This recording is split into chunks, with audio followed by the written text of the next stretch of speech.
মঞ্চে উপস্থিত শ্রমিক দলের সকল নেতৃবৃন্দ, আমার প্রতিদিনের রোজান ছাত্র যুবক ভাইয়েরা, আসসালামু আলাইকুম।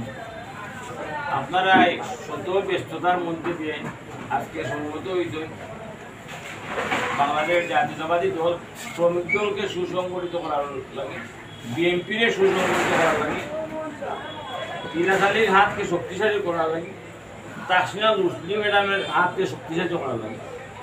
পাশাপাশি কত হইল আমরা দুঃখ ভারাক্রান্ত মন নিয়ে কথা কইতাম থেকে আপনারা আমার যেমন নির্বাচনীয় গাড়ি চালানোর কারণে গেল ফেসিস্ট আওয়ামী লীগ সরকারের নামক কারাগারে বন্দি। আমরা নেতা আমরা সামনে নাই, ঠিক নয়? আমরা অত্যন্ত মর্মাহত। দীর্ঘ 17 বছর আমরা খোলা আকাশের নিচে আপনারা আমরা কেউ কোনো কথা কইতাম পারছি না। এই বিশ্বনাথ ইলাকালী সভার আন্দোলনের সময় 3টা বাইরে শহীদ হয়েছে। মনোয়ার সেলিম জাকির দিন দুপুরে হত্যা করা হয়েছে, অসংখ্য অগণিত মানুষের নামে মামলা করা হয়েছে, ওটার নাম্বার 15,000 মানুষের নামে মামলা। কিন্তু বিশ্বনাথ উসমানীনগর পুরুষ শূন্য ছিল, কিন্তু হলেও তারা নির্যাতিত নেতৃবৃন্দ। ও আমরা কিছুদিন আগে আমরা সভাপতি সেক্রেটারি আমরা প্রয়োজনে কারাগারে আইছি, বেশি দিন হয়েছে। আপনারা অবশ্যই জানেন, আপনারাও তদ্রুপ করছেন। আমরা ইমানই দায়িত্ব হইল আমরা দলের আজ সঠিকভাবে পালন করতাম।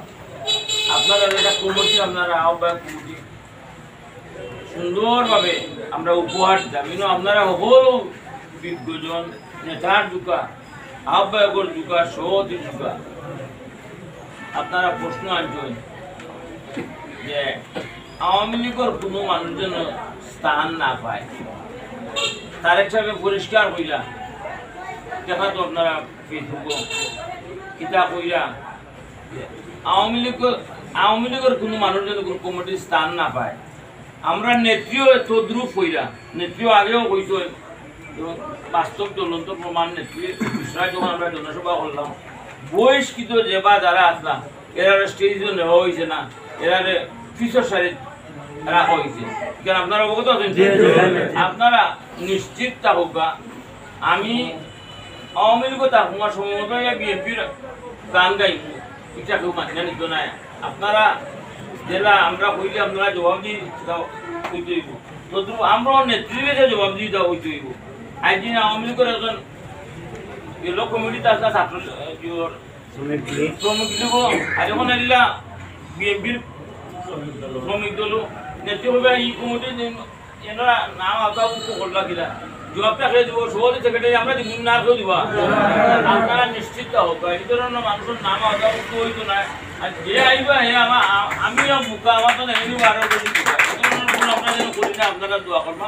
পাশাপাশি আমরা সুন্দর একটা কমিটি আপনারা উপহার দিব নেত্রীর পরামর্শ মোতাবেক সকলের ঐক্যমতের ভিত্তিতে, এটাই আমাদের আশা। পাশাপাশি নির্বাচন নিকটে আমরা নৈতিক ইমানি মৌনী দায়িত্ব সিলেটের 2 আসনে আমরা নেত্রী নির্বাচন হারাইবা। আমরা দল মত নির্বিশেষে বিপুল ভোটে নেত্রী নির্বাচিত করতাম, এটাই আমাদের আশা, এটাই আমাদের প্রত্যাশা। সকলকে অসংখ্য ধন্যবাদ জানিয়ে আমার সংক্ষিপ্ত বক্তব্য এখানে শেষ করলাম। শহীদ অমর হালদার জিন্দাবাদ, জিন্দাবাদ, লুনা ম্যাডাম জিন্দাবাদ। পাশাপাশি সমমানী বক্তব্য দিবা আমার শ্রদ্ধেয় সভাপতি জনাব গৌসালী সাহেব, দিক নির্দেশমূলক বক্তব্য দিবা। আসসালামু আলাইকুম।